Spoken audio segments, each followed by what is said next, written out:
that you hear. Okay, I'm gonna go back, and if you'll just answer this one specific part of this question, and What then is I'll it? get us back on track. What's the question? No, I'm gonna say um, that there's a lot of contemporary technology that dates back to your earliest days in television. Can you tell me specifically about today's laugh tracks? And then you'll just go back in. Today's laugh track. We have speed and action. Just hold it just a minute, please. Fine. Oh, you're there. Last thing we were talking about laugh tracks. Right. We're talking about laugh tracks which are used on sitcoms today. And I think, by the way, before I go any further, they're overused. A guy opens the door, he says, hello, they put a laugh in, which doesn't fit. Well, we didn't have that nowadays.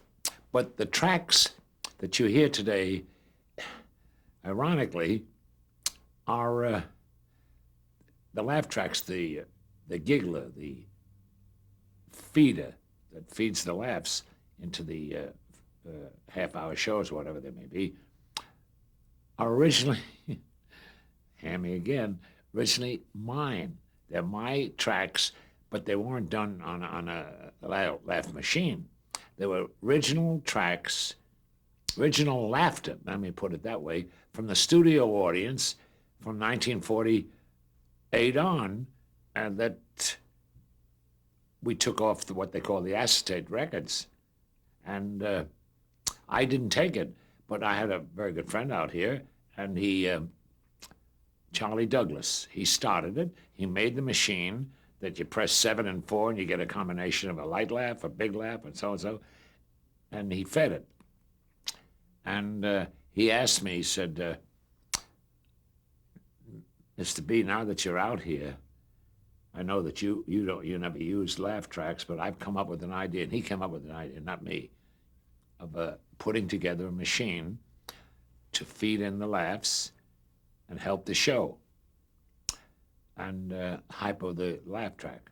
So those laugh tracks that were used by him back in the early 50s are still being used on most of the shows, and those laughs are from the original Texaco show. Your laughs. My laughs. No, it was an audience laugh. I didn't own them. I owned the track, but I gave it to him before. I don't care. From the beginning, there were certain staples of the Texaco show, aspects of the show that people look forward to week in and week out. If you would, I'm just going to touch on a few of them if you talk about some of the following. Let's start at the beginning of the show, the theme song. The theme? The opening theme song of the Texaco show. Yes. Well, the theme song became one of the most valuable songs for television. It's the Texaco song. We are the men of Texaco. We work from Maine to Mexico. We had the poor Texaco men. So the sponsor identification was very strong there. I wiped the pipe, I pumped the gas, I rubbed the hub, I kiss your ass. I don't know what it is, but anyway. And I didn't write it. Buddy Arnold wrote it, who's been with me, I told you, for a long time, and Woody Kling, they wrote it. And they wrote it, believe it or not, they wrote that in 20 minutes. And it's such a standard now, and it's in my publishing company, and every time it gets played, there's a residual on it. But that song is one of the most integrated songs that's ever been in a commercial for establishment of a client and like gasoline, whatever it is. So that's the story on that. Another one of the aspects of the show that people look forward to was your wild costume entrance that you would do every week. You could talk a bit about that. Well, I'll tell you how that happened, me wearing a costume every week. I was passing on Hollywood Boulevard. I passed Fredericks.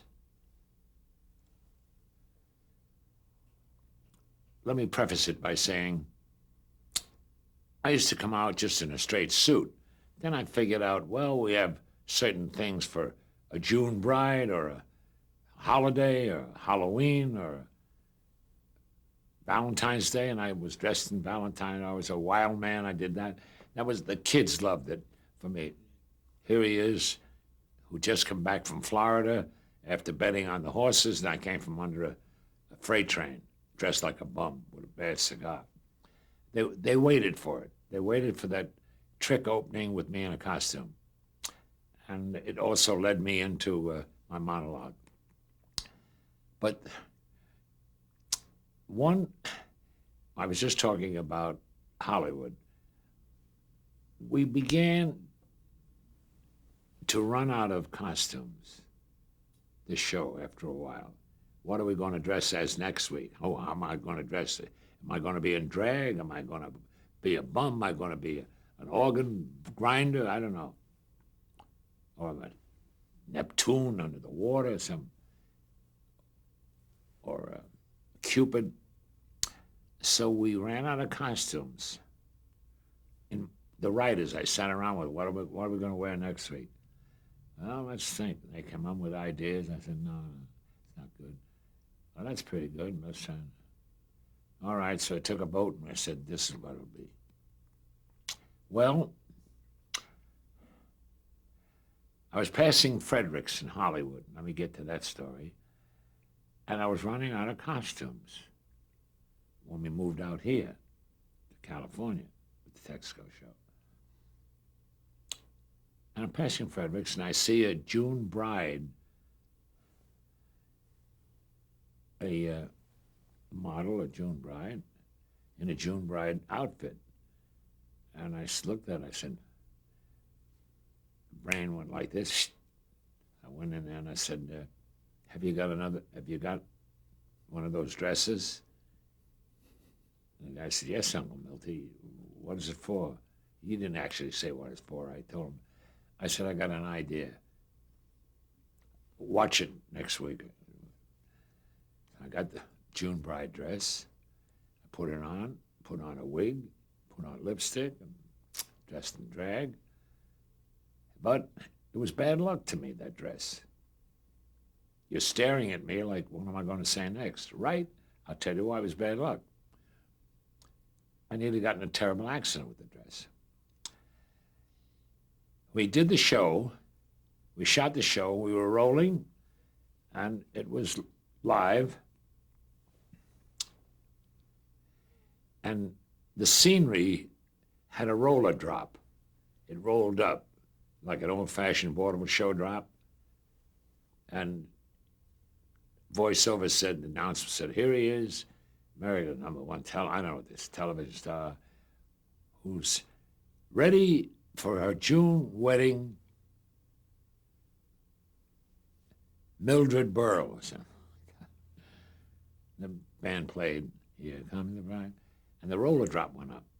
Now, I forgot that there was a train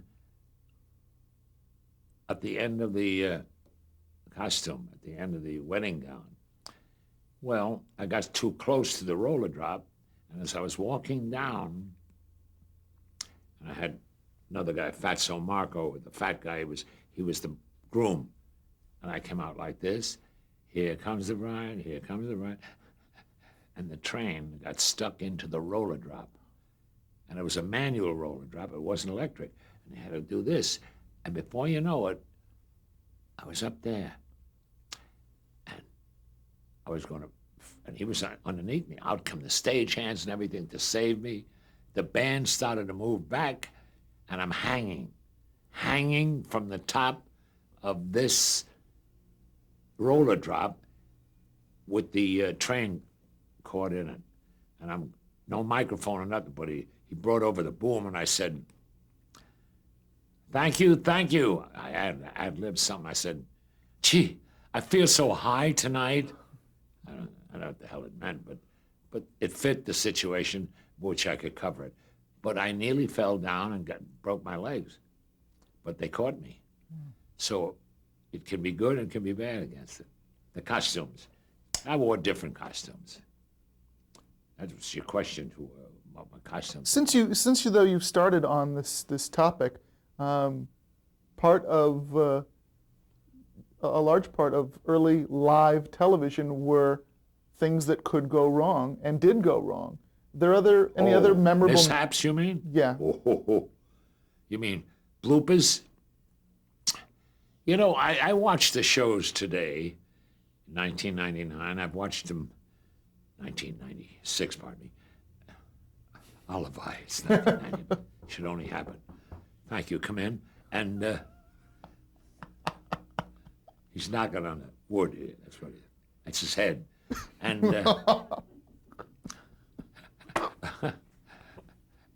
I was talking about mishaps. mishaps. No, bloopers. In the late '80s and the '90s, you saw all the blooper shows. Well, I don't want to give away any secrets, but a lot of them are prepared. You know, I'm not going to tell them how they do it. Forget about it. They're prepared. The ones that happened to me were real bloopers, and we were live. And I said this earlier: you saw what you got, what you saw. You saw what you got. If you made a mistake, you stood there with egg on your face and say, "What's next? What did you say?" And your mind went blank. Then you're in trouble. Fortunately, I found ways to get out of it, like my mind will be here tomorrow. If you got 5 minutes, take an intermission, dance with each other, anything like that, till I think of what I'm going to say next, which may not be too funny. I don't want like that to be. Anyway, bloopers, I have quite a few. Very funny ones that really happened. They're very honest. I had an act on the show with me, a book called Pallenberg's Bears. It was an animal act. And they had a trainer, and the bears used to do tricks of jumping over pedestals and everything, and going up. Bears.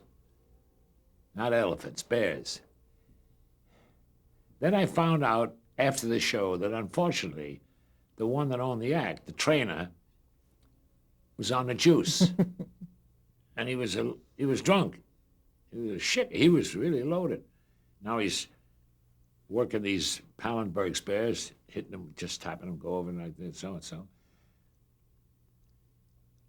And it seems the way it worked out that he forgot that before the show, he had to take them out to do their duty, to get rid of what's in them, before they made their appearance on the show.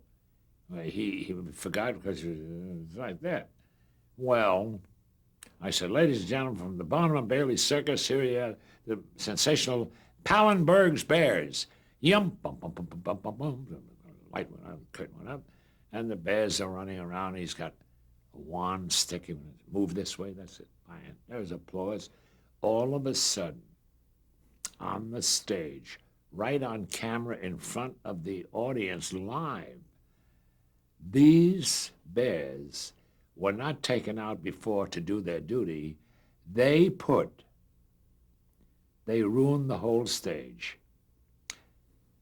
Big round, what do we call those things that we throw in the air? Come on, wake Frisbees? up. No, friskies. You know, Frisbees. Frisbee. Yeah. Frisky, that's an act. It's a seafood or something. No, frisbee. They larger. They were about this big. And they're doing their duty on the stage in front of the audience. They're crapping all over the stage. And I'm in the wings going, oh my God. Now, stage is filled with all brown horse shit, not shit, bear shit. Well, and the audience is screaming because they're watching them do it. Well, the act was through, and there was no way of me coming out from the wings to get over because I had to keep hopping and jumping over these frisbees. But they were larger, big clunks. I walked on my toes. hopping. And the audience now are screaming because they're in on it and it's live. We can't change it. There's no way of redoing it, retaking it. Well, I made some excuse. I said, pull down the curtain. I stepped in front of it, and I said something about they were sent in from Canada duty-free or something. I don't know, something like that. Some lousy one-liner. But the unfortunate part is that there was no way to routine that particular show by putting the bears after I did my monologue, and the next act to introduce it could only fit in this spot, was a wonderful dancer, Jack Cole, and he had and the two sisters, the Kraft sisters, who worked East Indian with bare feet and bells. Oh boy, oh boy. Now they're yum, bum, bum, bum, bum, bum, heads and all that. And that you can't shoot to my feet now, but they were slushing they had bare feet. Now now we had no time to clean it up. We couldn't stop it. There was no stop and go right through the show. Well, they're doing and their feet are going, and they're doing all this. And then they're doing runs from the back of the stage on their knees where they come to the camera. And boy, I'm yelling off in the wings. I got a headset and I'm talking to the booth. I said, get off them. Do that. You punch up 2. Move over 3. That's it. Give him a wide shot. I don't know what the hell I was saying. I was directing backstage because I have a monitor in front of me. Well, they came up, and I come out and took a bow. I stood to the side of the stage. Jack Cole and the Kraft sisters. Applause, applause, applause. They're standing there. They look like the old brown jug. I'm all over them, the worst look on it. I'm so terrible. I feel so terrible. Jack Cole came on after the show, waited until I got through with the show. He said, fit to be tied. He was filthy. 3 of them had to run in the showers right away. Never again will I ever appear on this show. How dare you? I said, no, wait a minute, Jack, we're taking, it's not my fault. They didn't do it. Yep. Where you spotted us, I said, I couldn't put you anyplace else. And he looked a wreck, and I felt so sorry for him. And he was a classy guy and a wonderful choreographer, too. And the girls were wonderful. But can you imagine that on camera in front of an audience, in front of millions of people, to be doused in all that bear stuff? Not bear, but nakedly brown. So those are real bloopers. The other blooper was that I remember very well. I had red buttons on the show, and I had written a sketch called Confidential Auto Loan, and where he comes in for an auto loan, and he come in like a round haircut or whatever, with yellow shoes on. He said, and so I was doing straight, and I kept switching off, and I played the one that wants loaning the money, and I said, pardon me, how much would you like to have? Now I make him go through a whole thing. Get to the bottom line. I said, well, you have to be examined. He said, what do you mean? I said, well, you need a doctor, call a doctor in to examine him. You want to loan $300. By the time he got out of there, it was about $400 that he had to pay out of his pocket. That was the idea of the sketch. Now I said, in the middle of the scene, I said, take off your clothes. He said, what? I said, take off your clothes. He said, well, take me out one time. Which we shouldn't have said because there was a tremendous rule not to get suggestive anything. But we dodged it, and they accepted it. They had to, the network, because it was done and we couldn't do anything. I said, take off your clothes. He said, I don't want to. I said, take off your clothes. You got to be examined. I don't want to. Well, my sister, Rosalind, she was the head of the costumes.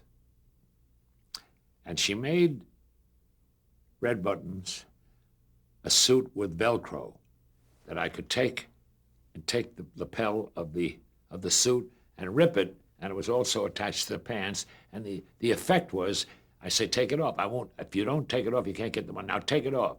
And I said, well, if you don't take it off, I will. And I pulled it, and he's supposed to, everything was supposed to come off in one piece. The coat, everything was made that way, the Velcro, and he was supposed to be standing there with bright shorts and a T-shirt. Well, we get to that spot. I said, take off your clothes. He sounded, take me out first. So I said, take it. If you don't do it, I'll do it. I grabbed the top. I tried to get him off.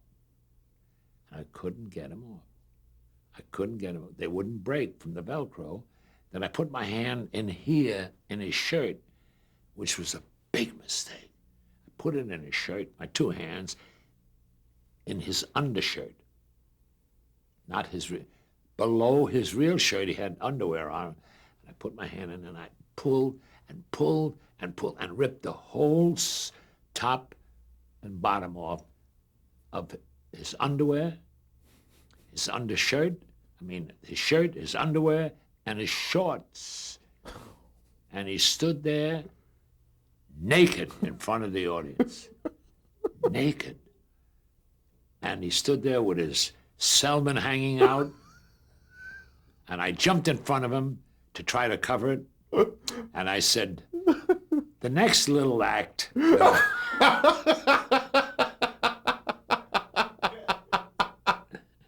really happened.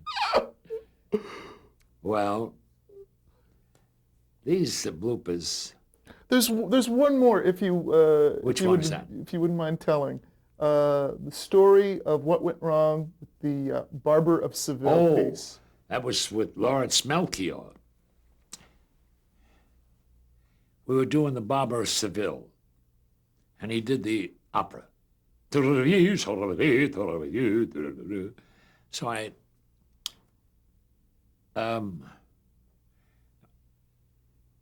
we tied up the word Barber of Seville, and I was in the barber's chair. And he had a brush putting on cream all over me. And as he was singing, it was right? Now, I had told the property man, because I knew what the blackout wanted to be, I said, pardon me, is there an animal act here or something? Very itchy. I told the property man, because the finish of the thing, he sang the whole opera by singing. He was lathering me up. He was supposed to take a pail and put it over my head. So I told the property man, be sure to get a plastic one. But he didn't. And it was live, and we couldn't do anything about it. He got one, which was a handle on it with metal and iron.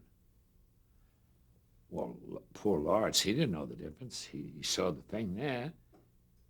And at the rehearsal, he had the plastic one, but during the show, the property man put the wrong one there. And he took this and threw it over my head and split my nose from here to here, right across.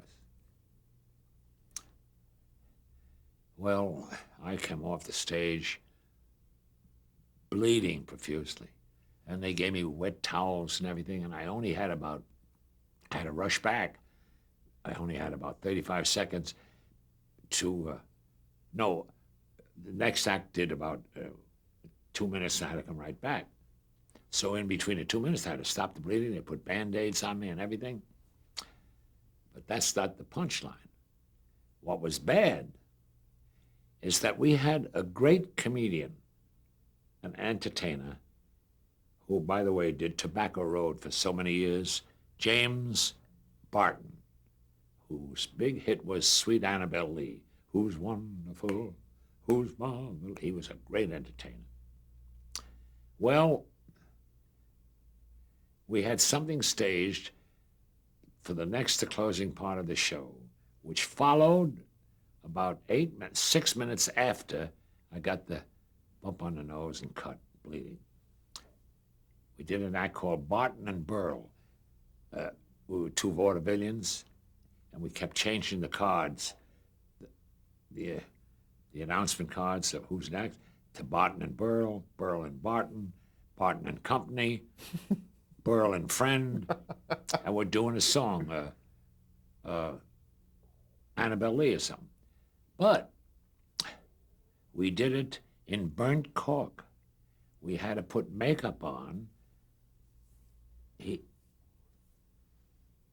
On our face off stage to make up. In those days, it was acceptable, you know, until they put a ban on putting on burnt cork and blackface. And we had white lips, you know. Now I had to put the Band-Aids over the nose, because this followed exactly. And I had to go through it. So there was no stopping. You couldn't do anything. Those were those days. Today, you can stop and say, wait a minute, I didn't say hello right. Can we take it over? Well, that's a story about bloopers. Great. You want a break there? Okay, we're going to change tape.